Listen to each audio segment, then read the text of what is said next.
গতকাল রাতে আমাদের আলোর মিছিলের প্রাচীন প্রতিষ্ঠাতা সদস্য ফিরোজ এই প্রাণীটি আহত অবস্থায় আমাদের বাড়িতে নিয়ে আসে এবং সেটার শরীরে কোনো ক্ষত চিহ্ন পায়নি, তবে এমনভাবে এটাকে আঘাত করা হয়েছে যে এর কোনো ক্ষত চিহ্ন পায়নি।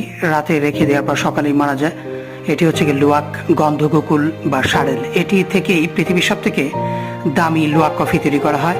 এই প্রাণীটা সাধারণত গেছো সাপ, গেছো ইঁদুর অথবা নিচের যে সমস্ত সাপগুলো রয়েছে সেগুলো নিয়ন্ত্রণে রাখে।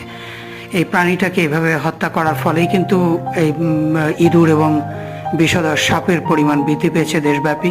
সুতরাং যারা এই সমস্ত প্রাণী হত্যা করছেন তারা শুধু দেশের ক্ষতি করছেন না, পরিবেশ এমনকি আপনাদের নিজেদের ক্ষতি আপনারা নিজেরাই ডেকে আনছেন। এই ধরনের প্রাণী যদি আপনার এলাকায় থাকে, আপনার বিষধর সাপ এবং ইঁদুরের উৎপাত থাকবে না। সুতরাং আপনি আপনার সন্তানরা নিরাপদে থাকবেন। যারা এই প্রাণীগুলোকে হত্যা করছেন তা কাজটা ভালো করছেন।